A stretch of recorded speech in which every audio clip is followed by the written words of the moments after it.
মামুন আমাকে কষ্ট দিয়েছে।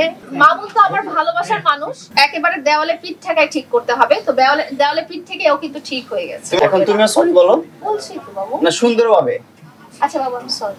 মামুন আসলে বেশি ফোকাস করলো মামলাটার দিকে, বাট আমি বেশি ফোকাস করব হচ্ছে যে মামলার রুট কজটা। মামলা কখন হয়? যখন আসলে কোনো একটা অপরাধ সংঘটিত হয় বা কোনো একটা ক্রাইম, কোনো একটা দোষ, কোনো একটা ত্রুটি সংঘটিত হয় ইচ্ছাকৃতভাবে, তখনই কিন্তু একটা মামলা হয়ে যায়।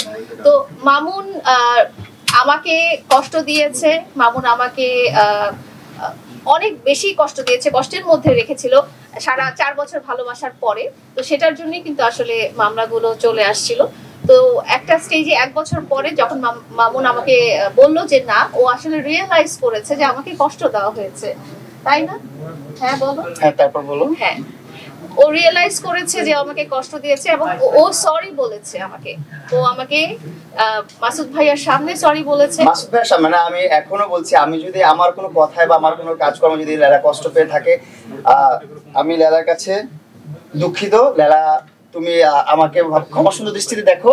আর হচ্ছে আমি এখন তুমি পরেরটা বলো আগে। আমার কথা হচ্ছে যে আল্লাহ তাআলাই ক্ষমা করে দেন আমরা যত রকম অপরাধ। তুমি আগে ক্ষমাটা চাও না এখন? তো মামুন তো আমার ভালোবাসার মানুষ, ও যদি আমার কাছে সরি বলে, এটা তো আমি সবসময় আপনাদেরকে বলে এসেছি যে ও সরি বললেই ওর জন্য মাফ, আর কিছু লাগবে না, আমি আর কিছুই চাই না। ওর সরিটাই এনাফ, ওর রিয়েলাইজেশনটা এনাফ। এবং ওর জন্য আমি আরেকটা বলেছিলাম যে ও পৃথিবীর আর কারোর সাথেই এরকম কষ্ট দিতে পারবে না আমাকে যেরকম কষ্ট দিয়েছে।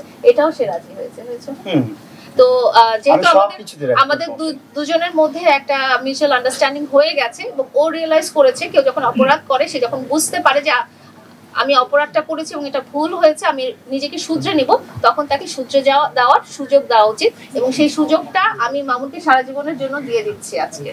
থ্যাংক ইউ সো মাচ লাইলাকে আমাকে আবার একটা চান্স দেওয়ার জন্য। আমার এই জীবন থেকে যে কষ্টগুলো ছিল এগুলো তুলে নিবে বলেছে, এখনো তুলে নিবে যেহেতু বলেছে, ইনশাআল্লাহ তুলে নিবে। বলেছি যখন তখন তুলে হ্যাঁ, এটাই আমার জন্য অনেক বড় একটা পাওয়া। এটাই আমার চাওয়া ছিল ওর কাছে, আর কোনো কিছু চাওয়া নাই। ওর কাছে চাওয়া ছিল যে 2টা কেস যেন উইথড্র করে ফেলে, এন্ড ও এগ্রি করছে যে ও উইথড্র করবে। থ্যাংক ইউ সো মাচ লাইলাকে। আর আমি কিন্তু তোমাকে সরি বলছি, তুমি কিন্তু এখনো সরি বলো নাই আমাকে। আচ্ছা, আমি মামুনকেও সরি বলছি, কারণ আমি আমার কথা হচ্ছে যে মামুন যদি আমার কথাই ঠিক না হতে পারে, তুমি এত কথা পেঁচাও কেন? আমার কথা হচ্ছে মামুন যদি সোজা কথাই ঠিক না হয়, তাহলে ওকে একেবারে দেওয়ালে পিঠ ঠেকায় ঠিক করতে হবে। তো দেওয়ালে পিঠ থেকে ও কিন্তু ঠিক হয়ে গেছে। তুমি দেওয়াল শুধু ঠেকাও না, দেওয়াল ভেঙে ফেলছো। দেওয়াল ভেঙে একবারে মামুনকে কি বলে ডাকতেন? একটু ওই নামে ডাকেন না। এটা বলো। আচ্ছা আমরা কিন্তু সরি টপিকটা কিন্তু আবার করে গেছি। তো মামুনের কিন্তু দেওয়ালে পিঠ থেকে যে কিন্তু সে রিয়েলাইজ করেছে এবং সে সরি হয়েছে। সো আমাদের দুজনের ব্যাপারটা কিন্তু এখানেই শেষ।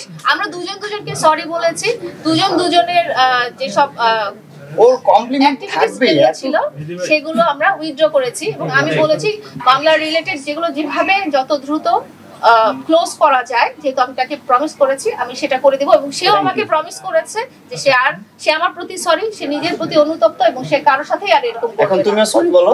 বলছি তো বাবু। না সুন্দরভাবে। আচ্ছা বাবু আমি সরি। তুমি এত কমপ্লিকেটেড করো কেন? হ্যাঁ সরি কেন শুনে ফেললেন তো জানটু স্যার পাবো। ডিটেইল বলে বলো একটু। আমি যেহেতু ডিটেইললি সরি বলছি, তুমি ডিটেইললি সরি বলো। আচ্ছা আচ্ছা বাবু, আমি তোমাকে কষ্ট দেওয়ার জন্য আমি অনেক সরি। কি করার জন্য সরি? কি প্যারা দেওয়ার জন্য? অনেক প্যারা দিয়েছি ওকে, তুমি তো বলো না আমাকে মার। আচ্ছা এখন প্রশ্ন না, এখন হচ্ছে আমাদের ভাইয়া আগে কথা।